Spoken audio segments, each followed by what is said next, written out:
Money Sense, bringing an informed financial perspective to the Cayman community. Very good morning and warm welcome to Money Sense. I'm Simon Cawdery and I have the distinct pleasure of welcoming back Richard Maparura to the show. Richard, you may remember, is a senior portfolio manager at Butterfied, past president of the CFA Society Cayman Islands and a periodic writer of articles on markets in the Compass. So welcome back to the show, Richard, and thanks for joining us. Thank you, Simon. Thank you for having me back. Absolute pleasure. Well, we are in, what's the best adjective to describe this? Perhaps turbulent times. Yes. I think it would be difficult to describe the world we're in as anything other than full of unexpected scenarios. Yeah. So the obvious one that is probably most top of mind to a lot of people is this tariff situation and the impact it has on the world and such like. So tell me your perspective on what you think about the world we're in and as it relates to tariffs. What's your view on what this is all about? Yeah. No, thanks for starting with that one, Simon. I think Yeah. I think you are right to say that we are in a time where things are happening too fast. They're just Okay. Someone said things can happen, things might not happen in 1,000 years, but sometimes things can happen within a week that amounts to 1,000 years, right? So I think we are in a moment where we are almost back to something that we have seen before in terms of the tariffs. But again, I think there is a word that we always want to put as a prefix or as an affix to the word tariffs is the war, right? It's really like a battle. So the idea right now is that this is a battle between countries, essentially, and we know where it's coming from. It's coming from the US. The idea of a tariff is something that is honestly a tax, right? So obviously it has a connotation to increase in prices, and that is why the whole world is shaking, I think, at the moment. Who can win though from a tax? Because I think you're right. It is a tax. Taxes generally are suboptimal. They generally don't help allocation of resources in an efficient way and such like. Yeah. And governments will say, we're introducing tariffs to help the long-term prosperity of our country, re-engineer. But that's just central plan. That's just communism by another name, isn't it? When did we suddenly think that the state knew better? Well, why would people philosophically think this is a good idea?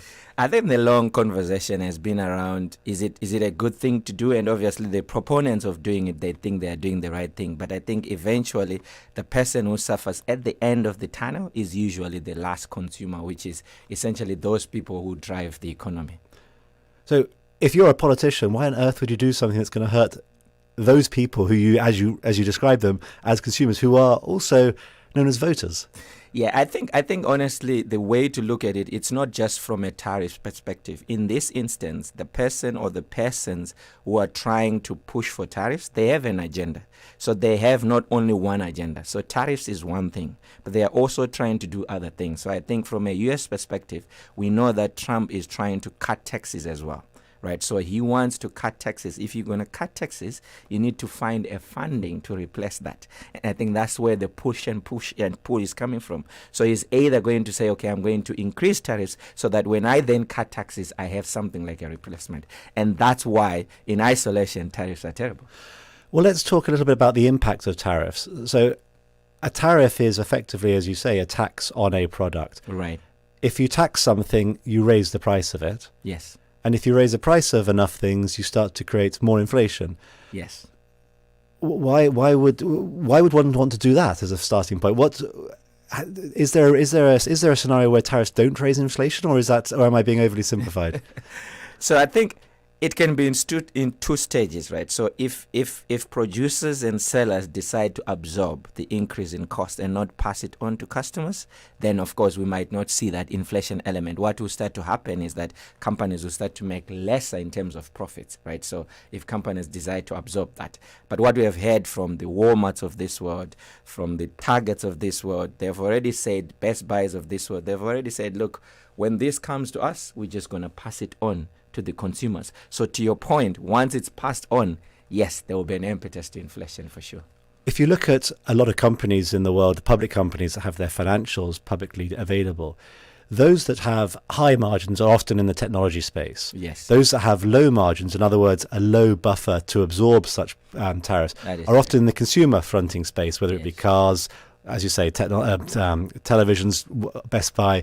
So, but those are precisely the things that are starting to be tariffed, those things that are being delivered to consumers. So your point that theoretically they could be absorbed and the margins could contract, but margins are in those spaces already incredibly tight. So it's almost inevitable, isn't it? That it's going to I think you make a good point, and I think we have all seen it just in the price of eggs, right? In Cayman, it's like it's not only Cayman, it's even the US as well, right? Because we have this flu going on, killing a lot of chickens, right? And then immediately that cost is being passed on. I was reading an article, I think it came out last night, and people who make cakes in Cayman, they're already passing on the cost to the consumers, right? Because it's, to your point, exactly that the margins are already small. There is no much room to absorb the cost once they increase from the producer side. And then I sort of want to draw an analogy a little bit to something we've all probably tried to forget, which is the COVID years. Yes. And we tried to forget them for a number of reasons. But one of the things you can't forget about the COVID years were the impact on supply chains and what that did to prices. And isn't the risk that tariffs, because of the disruption they also caused to supply chains, will or could have the same sort of impact? Yeah. So I think there are some permutations that are being made out there to say what could be the potential impact of tariffs on inflation. And the number is ranging between close to 50 basis points on inflation on the US side. And that's quite significant because if you think about inflation right now hovering around 3%, the Fed trying to get it to 2%, and then you have something that might take it to 3.5%, that's going to make the whole thing very complicated. And one of the, I don't know if goals is the right word, but one of the aspirations perhaps of the new administration is to have lower interest rates to help consumers with their tax burden, with their debt burden. So if inflation's higher than the Fed's target, that disincentivizes the Fed presumably from doing what is desired on one hand, which is to cut interest rates. It does. From an inflation perspective, yes, it does. So looking ahead then, when you look at what year in 2025, I'd almost forgotten. I think most people would have originally, as they walked into the year, their expectation was interest rates would probably come down. Yes. Do you see that as still being a realistic opportunity? So yes, you're right in the sense that initially coming into the year, so from September last year, we started seeing this Fed cutting rate. So we did 100 basis points into December, which was quite aggressive because they started with 50 basis points, which was not expected. And the idea was to then gradually continue cutting rates because we were seeing inflation coming down. But the mere fact that now you have brought in something that is either a showstopper to the inflation trajectory. So number one, that brings the Fed maybe to a halt and say, let's wait and see. But the other side to look at it, which is quite controversially interesting, is that, as you rightly said, once you have tariffs coming in, they are just disruptive, right? So if companies cannot sell as much as they wanted, it simply means that from a hiring perspective, companies might either start not hiring, not investing, and from consumer side, they might not consume as much. So now when you look at it from a growth perspective, that might be a negative. So you have a negative from a growth perspective, and you have a positive from an inflation perspective. Now, when you put the central bank in between, they need to manage the positive of inflation, but they might also need to manage the negative of the growth. If the negative of the growth is more, it might force them to then say, well, we need to give this economy a kick, so maybe we might need to cut. So there's even yesterday or 2 days ago, there's been now repricing of, maybe we should see 3 cuts in this year. But when we started the year, we were like, maybe 1 is enough. So I think the market is now in between trying to digest which one is going to be winning here. You're talking, and forgive me, listeners, for going a bit economics on this, but you're talking about, in a sense, supply shocks. Yes. And in the 1970s, there were classical ones, the oil price supply shock, which led in a lot of countries to this dreaded word for many economists, stagflation. So you have stagnation of growth plus inflation. Yes. And it's very difficult. It becomes a very difficult loop to get out of because you're trying to cut interest rates to prevent recession.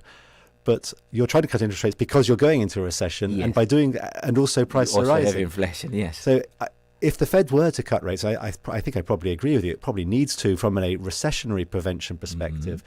But then it's going to have, from a consumer wealth perspective, you're going to see inflation high, which just erodes the value of savings, erodes the value of income that you earn. Yes, and I think you brought in the right phrase there. So it's stagflation, I think, which we might be going into, and it might be very hard to juggle. And it's a difficult job for the Fed, because it's easy when you're fighting one enemy, right? But when you have to be fighting two different enemies with one instrument, that becomes very hard. I remember my algebra classes where if you have two things you're trying to solve, there's a certain equation where you need to have a certain number of variables, certain number of knowns and unknowns, and the Fed's got more unknowns and it's got variables to be able to solve them. Yes, so you'd have to solve one, derive one from the other, and plug it into the other. It becomes a little bit complicated for sure, yes. Do you think, so hand on heart, do you think the Fed's got a chance of getting this right? Because it seems like a very difficult needle it's got to thread through.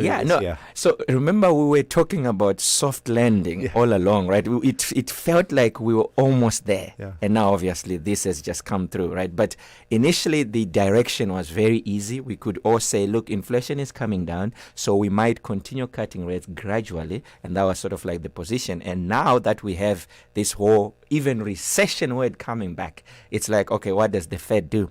I think they are in a tight corner now. What they are saying in terms of what we are listening, they're obviously saying, look, we're going to watch this thing a little bit play out more.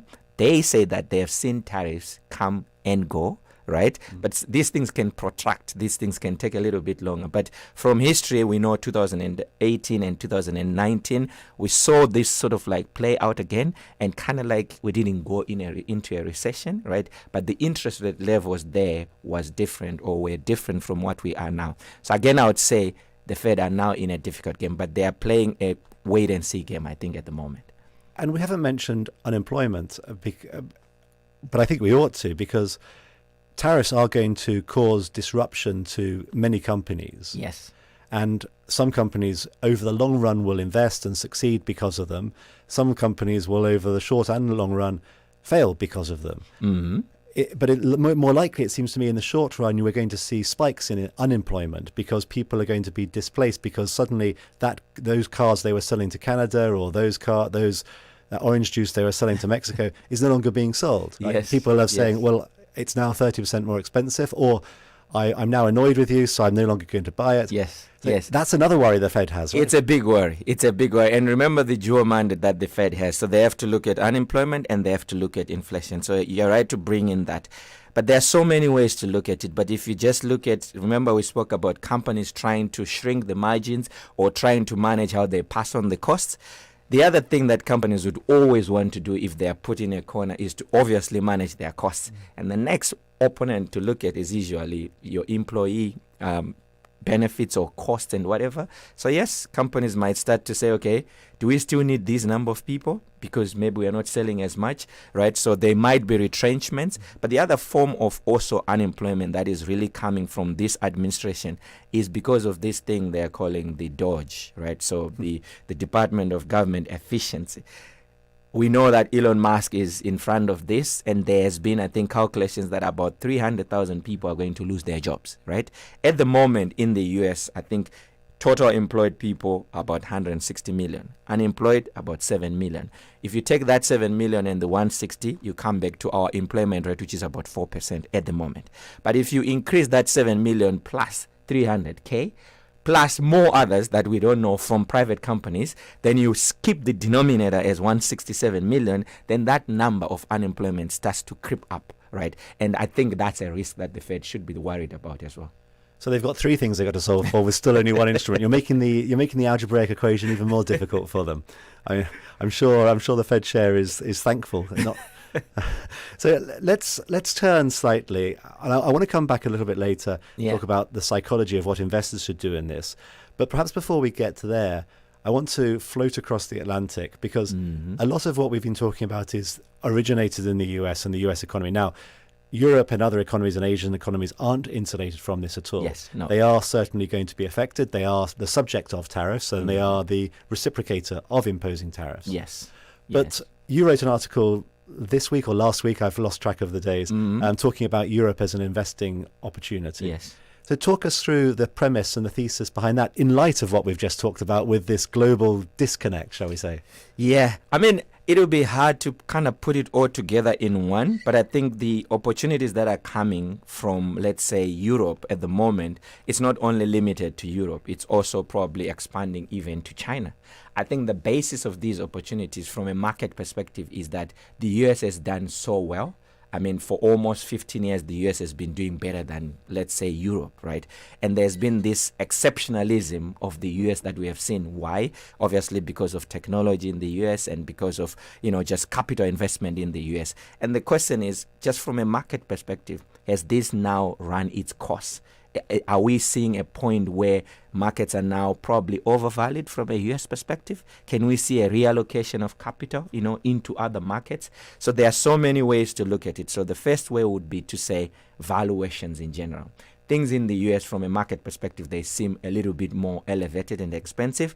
There are opportunities in Europe, which is relatively a little cheaper. bit's being kind, isn't it? I mean, a lot of people are looking exactly. at it's terrifyingly just being expensive. careful with words, right? But the differences are static, right? So if you look at Europe, let's say if you use price earnings ratio, which is like a measure of what you're paying for the earnings of a company, in Europe you're paying about 15 times. In the US you're close to 25 times. Right. In China, you're probably getting it for 14 times or 15 times. So just from a valuation perspective, there's an opportunity for investors to say, hey, look outside. Right. And secondly, all these things that we're talking about, there's a lot of sensitivity when there's disruption. There's a lot of sensitivity to growth stocks, right? Essentially your technology stocks, all these momentum stocks, right? In Europe, the majority of the stocks that we have in Europe are on the value side. So it's your financials, your industrials, your energy companies. Those companies are less sensitive to sort of like noise and momentum movements. So if you shift between value and growth, you might want to say, where do I find more value stocks? And then maybe you start to look at places like Europe. And also, even if you compare growth for growth between US and China, you might say, well, the growth in the US is more expensive than the growth in China, but they are probably more exposed to eco-technology, right? And we have seen with the recent things that we have seen in the news that DeepSeek has proved that China can probably do the same thing that the US is doing. And I think Alibaba came out with some news overnight as well, saying they could do what DeepSeek did for less than half the price. Even less, you see. So first, valuations, I think, from a Euro perspective. Secondly, from sort of like the market style, right? And thirdly, I think the other thing that is coming up from a Euro perspective is that there's a potential that we might see a ceasefire. I know that was probably disrupted with the last meeting that happened in the Oval Office, but I think there is a potential either way, right? Either the US forces Russia to retreat or the US ceases to fund Ukraine and Ukraine chooses to just go on the table to ceasefire. So there's a potential that this war might actually come to an end this year, right? If the war comes to an end this year, that is a very good impetus as well for Europe, right? And the last thing I would add for Europe, I would say, if China is doing very well, China has got good business lines with Europe. So if China does well, Europe is likely to do well, right? So take advantage of those things in sort of like a basket approach, and you compare that with what you're getting in the US, you see that maybe there are more potentials. And the market has actually confirmed that between January and February, the stock market in Europe is almost up 11%.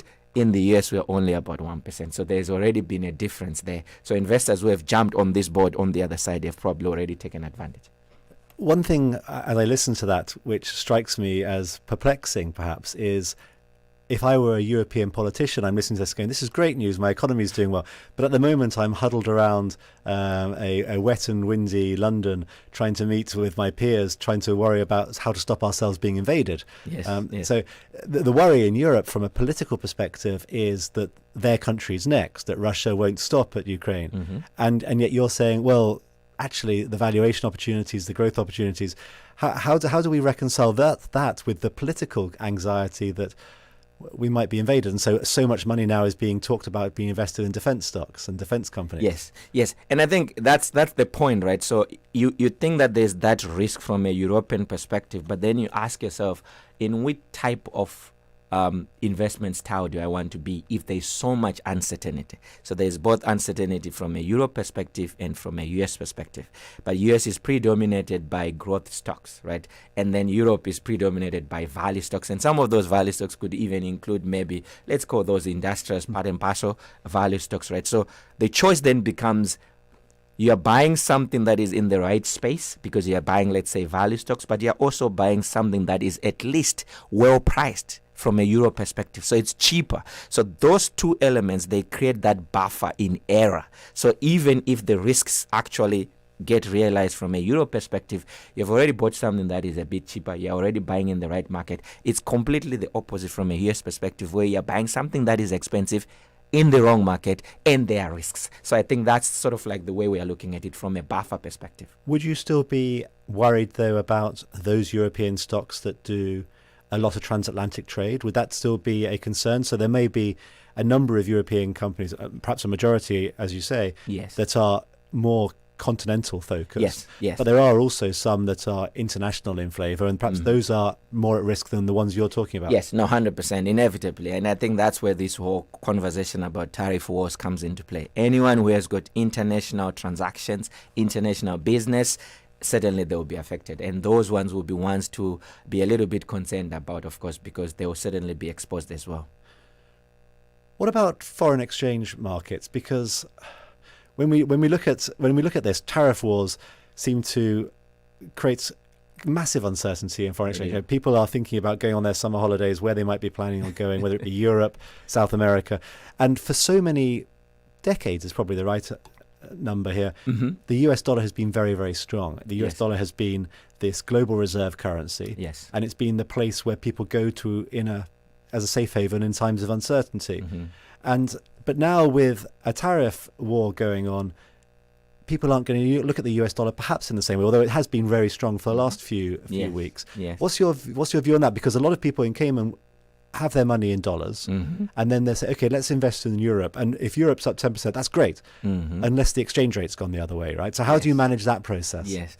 Yeah, that becomes very difficult, I think, in all fairness. So you're right to say that obviously the US is the reserve currency. So immediately you want to think that if there is all this uncertainty and risk, you want to be in a safe currency, right? So that's number one. Number two, what we have also seen is that, which is a sort of like a juxtapositioning that investors have been doing. They've brought in rather not just the currency, but they've also brought in gold into the mix. So now some investors are now hedging their exposure to the currency market by just going into gold. Or crypto access. Or crypto even, right? So I think there's been that sort of like drive, and that only started, I think, mostly around about the Russia invasion time. So when obviously the reserves for Russia were frozen, which were in dollars, and the market realized that maybe we need something that is untouchable, all right? So now there is that hedging from a gold perspective. So I would say from a currency perspective, ideally the reserve currency should be the one strengthening if there is almost all this fear and uncertainty, right? But in this instance, I think there are alternatives to sort of like hedge around that inflation risk around the currencies by using alternative assets. I guess I'm also hearing you say that if the Russia-Ukraine situation is, I use the word resolved in inverted commas. I don't mean to suggest it be satisfactory resolved, but somewhat resolved. That might take some of the uncertainty off the table, which could be a boost to non-US dollar currencies, right? Yes. And I mean, you're right. You mentioned the point that we have seen the dollar rallying, and now we're kind of seeing it kind of fizzling a little bit. You saw the euro almost coming to par, only just a month ago.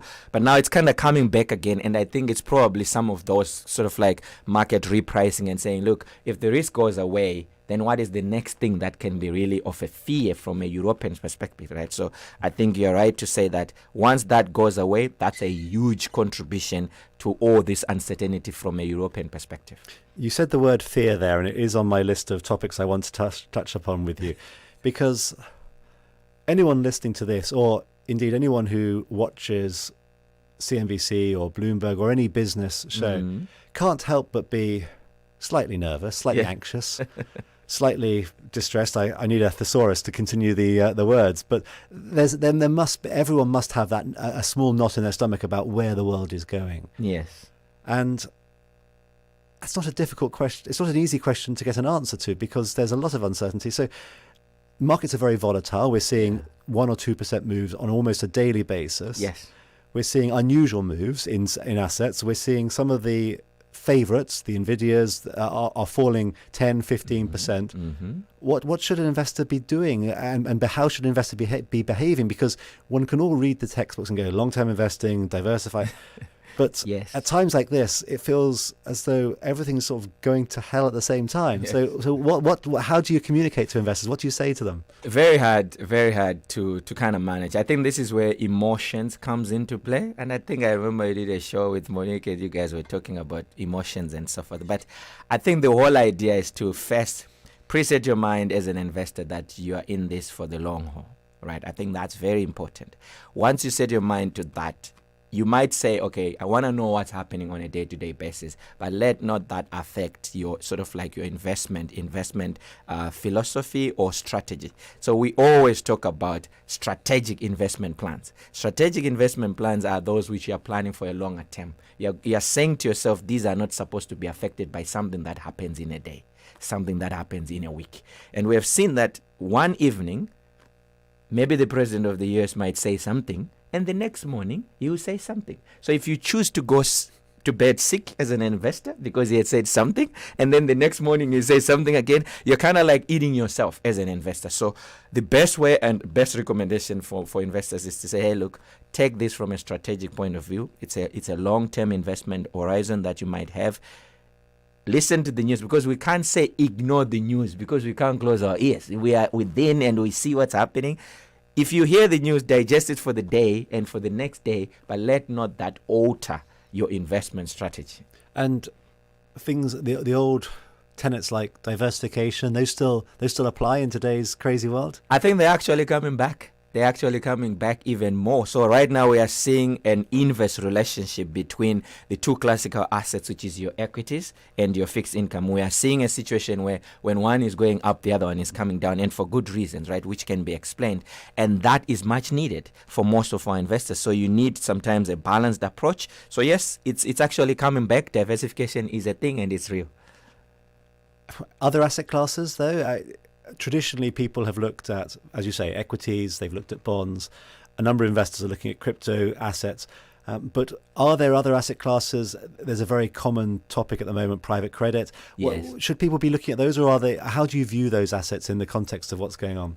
No, I think so. Just from fixed income equities, the second one, which is more available to most people, is maybe alternatives. Mm-hmm. But alternatives, in the sense that maybe you get exposure to gold, you get exposure to commodities, and any retail client can get exposure to this. The only challenge with the other ones you mentioned, the private equity, private debt, these are not open to everyone. So it's kind of very limited, and it's sort of like a special market, either because of the sizes and the volumes that are involved there. Those are great markets, but they are not just too open to every other retailer. It's funny, I think I was talking to someone a few days ago, and one of the topics that came up was, in light of the craziness that we're experiencing and the daily news flow, and you say strategically you should be thinking long term. Mm-hmm. Almost an easier way to do that than buying traditional equities is almost to buy private equity, private debt, because you can't do anything with it for 7 or 8 years. Now, it turns the conversation on its head, but when you go and buy your ETF, your Vanguard ETF, yes, that you see move every single day. Yes. Whereas if you buy a private equity fund or a fund of private equity funds, you're locked in. Then you're locked in for 7 to 10 years. And yes, whether you like it or not, you're locked in. And so yes, almost you can stop looking at the news a little bit more. No, you're right. I mean, if that asset class could be available to everyone, that could probably be the best solution for everyone. Yes. Well, what else is on your mind as you look around the world today? I mean, you've mentioned Europe. We've talked about the US. What else comes to mind as a fear or as an opportunity as you see out there? Yeah, I think the most important thing now is just for clients to think around. Obviously, we spoke about inflation. Yeah. We spoke about growth. So the idea really is to say, if I look at inflation, what can I then invest in that can sort of like protect me from this if it is to materialize, right? So it's picking asset classes based on the risks that are on the table, right? So if you think that we are going into a recession, maybe you want to ask yourself, what then should I be invested in, right? So I think, to me, that is sort of like the thing that is topical at the moment, to say, yes, we have identified these risks. What then should be invested thinking about, or what should they be investing into? The challenge, I suppose, is that this might not be, going back to what we said before, this might not be a typical recession where bonds do very well, because if there's also inflation at the same time, then bonds might not do traditional bonds might not do as well. And there was an example just in the last few days in Europe with Germany talking about $1 trillion fund for defense and borrowing money. Now, a growth scare in Europe, but bond prices came under pressure because of the increased amount of debt. And so you've got so many different variables moving at the same time. There's a lot. And I was reading something that was very interesting about, you mentioned something about increasing debt. And most of the times when people see US as an example, when people say the debt for US is keeping on growing, is it a worry? Are we going to see yields rising? The funny thing is we have actually seen the opposite, right? So if you look at Japan is probably close to 200%, right, debt GDP, but their yields are close to like 1% or 1.5%. Same with China. And the US is almost in the same sort of like spectrum as well. The balance that really or countries are trying to do there is that they're trying to replace savings, which are no longer coming into investments, with borrowing. And sometimes you don't get to the point where it's a simple mathematical argument that if borrowing increases, we're going to see a spike in yields. Well, Richard, we have covered in about 30 minutes a huge wide range of subjects. Thank you very much for joining. It's been a real pleasure. Let's hope that when we reconvene to talk again, that we have some more stability and less volatility in the world, because this has been a crazy couple of months, hasn't it? It has been. No, thank you, Simon. Thank you for having me. Absolute pleasure. As a final note before we leave, just want to thank all our listeners for tuning in. And do remember, we're available as a podcast on YouTube and on the CFA Society Cayman Islands webpage. And if you have any questions or topics you want us to cover, please email us at moneysense@cfacayman.ky. With that, thank you again for tuning in, and please do join us again in 2 weeks' time. 89.9 FM is now time for your time check. The time is now 8 o'clock in Grand Cayman.